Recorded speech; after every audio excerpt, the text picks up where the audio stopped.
সারা বিশ্বের সাথে রাজ্যেও নানা কর্মসূচির মাধ্যমে পালন করা হচ্ছে আন্তর্জাতিক মাতৃভাষা দিবস। এই দিনটিকে সামনে রেখে রাজ্য তথ্য সংস্কৃতি দপ্তর, শিক্ষা দপ্তর ও আগরতলাস্থিত বাংলাদেশ সহকারী হাই কমিশনে যৌথ উদ্যোগে এক বর্ণাঢ্য র্যালি অনুষ্ঠিত হয়। র্যালিটি টাউন হলের সামনে থেকে শুরু হয়ে রাজধানীর বিভিন্ন পথ পরিক্রমা করে পুনরায় টাউন হলের সামনে এসে শেষ হয়। তারপর সেখানে ভাষা শহীদদের স্মৃতির প্রতি শ্রদ্ধা জানিয়ে শহীদ বেদিতে পুষ্পার্ঘ্য অর্পণ করা হয়। এদিন র্যালিতে বিভিন্ন ভাষা গোষ্ঠীর জনগণ এবং বিভিন্ন স্কুল কলেজের ছাত্রছাত্রী এবং বিশিষ্টজনেরা অংশ নিয়েছেন। উপস্থিত ছিলেন শিক্ষা দপ্তরের সচিব রাভেল হেমেন্দ্র কুমার, বাংলাদেশ সহকারী হাই কমিশনার মোহাম্মদ আরিফ সহ অন্যান্যরা।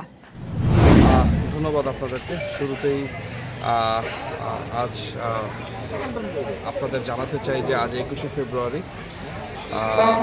আজ মহান শহীদ দিবস এবং আন্তর্জাতিক মাতৃভাষা দিবস। 1952 সালের আজকের এই দিনে মাতৃভাষা বাংলার মর্যাদা রক্ষায় ছাত্রদের মিছিলে পাকিস্তানি বাহিনীর গুলিতে নির্মমভাবে নিহত হয়েছিলেন সালাম, বরকত, রফিক, শফিক, জব্বার সহ নাম না জানা আরও অনেকে।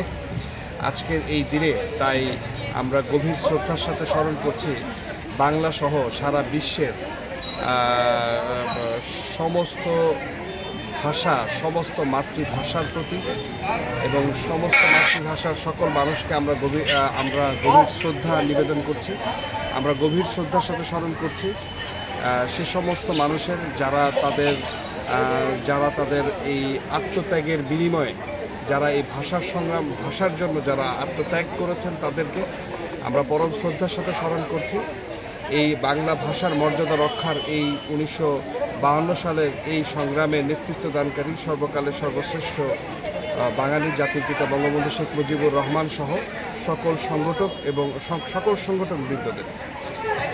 আপনারা জানেন যে 1999 সালে ইউনেস্কো কর্তৃক এই 21শে ফেব্রুয়ারিকে আন্তর্জাতিক মাতৃভাষা দিবসের স্বীকৃতি দেওয়ার পর থেকে 2000 সাল থেকে বাংলাদেশের পাশাপাশি সারা বিশ্বের সকল দেশ এই দিবসটিকে আন্তর্জাতিক মাতৃভাষা দিবস হিসেবে উদযাপন করে আসছে।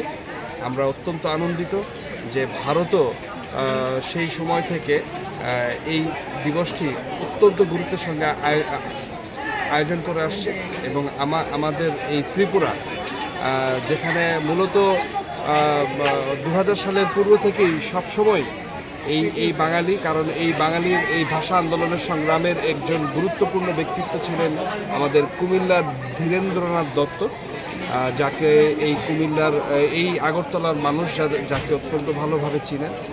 তো সেই সুবাদে আরও আগে থেকেই এই রাজ্যে সবসময় এই শহীদ দিবসটি পালিত হয়ে আসছে। তো আমি আজকের এই দিনে ত্রিপুরাবাসীর সকলকেও জানাচ্ছি আন্তরিক শুভেচ্ছা এবং আর কিছু